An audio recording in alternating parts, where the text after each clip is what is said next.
નમસ્કાર દર્શક મિત્રો, હું આપની સાથે છું રાખી અંજારિયા. સ્વાગત છે આપનું કચ્છ ઉદય ટીવી ન્યૂઝમાં. તો દર્શક મિત્રો, જોઈએ આજના સમાચારો વિસ્તારથી. કચ્છની સ્થાનિક સ્વરાજ્યની સામાન્ય ચૂંટણી માટે રવિવારે એટલે કે આવતીકાલ 26 એપ્રિલે મતદાન યોજાવાનું છે.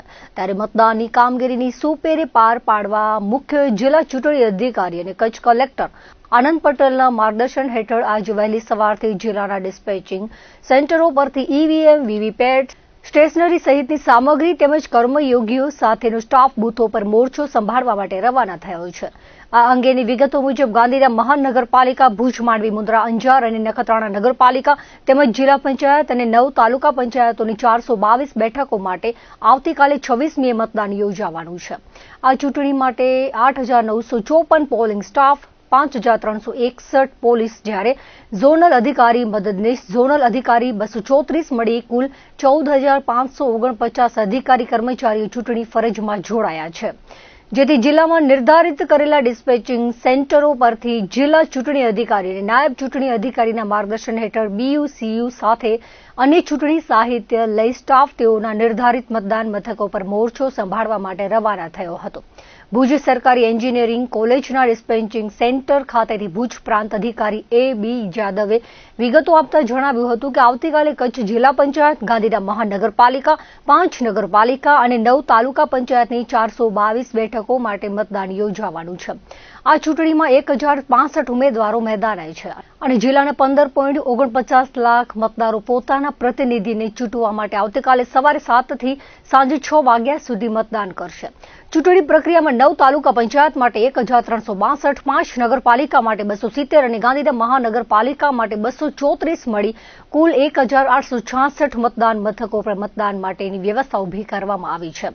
જિલ્લામાં 26 સ્ટ્રોંગ રૂમ અને 28મીએ યોજાનારા મત ગણતરી માટે 25 કેન્દ્રો પર વ્યવસ્થા કરવામાં આવી છે. હાલે ગરમીનું પ્રમાણ અસહ્ય છે, ત્યારે મતદાન કરવા આવનારા મતદારો તેમજ ચૂંટણી ફરજમાં રોકાયેલા કર્મચારીઓની કોઈ સમસ્યાનો સામનો કરવો ન પડે તે માટે આરોગ્ય તંત્ર પણ સજ્જ રહેશે. તમામ મતદાન મથકો પર મંડપ, પાણી, મેડિકલ સ્ટાફની સુવિધા રહેશે. ચૂંટણી કામગીરીમાં રોકાયેલા કર્મચારીઓને કુલ 3 તાલીમ આપવામાં આવે છે. તે પૈકીની આજે અંતિમ તાલીમ પણ અપાઈ હતી. જે આવતીકાલે મતદાન થવાનું છે એની પૂર્વ તૈયારીના ભાગરૂપે આજે સમગ્ર 113 મતદાન મથક કે જે આપણું મતદાન થવાનું છે એનો સમગ્ર સ્ટાફ અહીંયા હાજર છે. 480 જેટલી સંખ્યામાં આપણે જે સ્ટાફ છે એને તૈયારી કરાવી છે. કાલે જે મતદાન માટે જરૂરી સાધન સામગ્રી બધી અને ઈવીએમ્સ આજે એમને આપવામાં આવ્યા છે. જેઓ ચુસ્ત પોલીસ બંદોબસ્ત વચ્ચે ઝોનલ ઓફિસર સાથે આજે પોતાના બૂથ પર જઈ અને કાલના મતદાન માટે બૂથની તૈયારીઓ કરશે. આપણે જ્યાં પણ દરેક મતદાન મથકમાં જ્યાં છાંયડાની વ્યવસ્થા કરવાની છે ત્યાં મંડપની વ્યવસ્થા કરેલી છે, પાણીની વ્યવસ્થા કરેલી છે. આ સિવાય દરેક મતદાન મથક ઉપર મેડિકલ સ્ટાફ પણ અવેલેબલ હશે કે જો કોઈ કિસ્સામાં એવી કોઈ ડિહાઇડ્રેશન જેવી કોઈ તકલીફ ઊભી થાય તો તાત્કાલિક એમને ટ્રીટમેન્ટ આપી શકાય.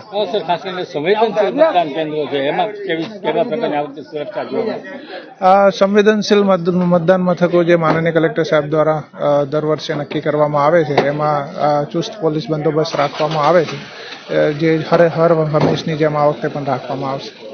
હંમેશા આ પ્રક્રિયા વિશ્વાસ પર આધારિત છે, એટલે કોઈ પણ વ્યક્તિ દ્વારા નાની સરખી પણ ભૂલ ન થાય એ માટે વહીવટીતંત્ર ધ્યાન રાખતું હોય છે. એટલે એના ભાગરૂપે આપણે એમને 3 તાલીમ આપીએ છીએ. એમાં છેલ્લી તાલીમ આજે આપવામાં આવી છે અને એમાં એમને સંપૂર્ણ ઈવીએમ હેન્ડલિંગથી માંડી અને મતદાતાઓને જે નાના નાના પ્રશ્નો ત્યાં આવતા હોય એ બધાનું આપણે એમને સચોટ જ્ઞાન આપીએ છીએ.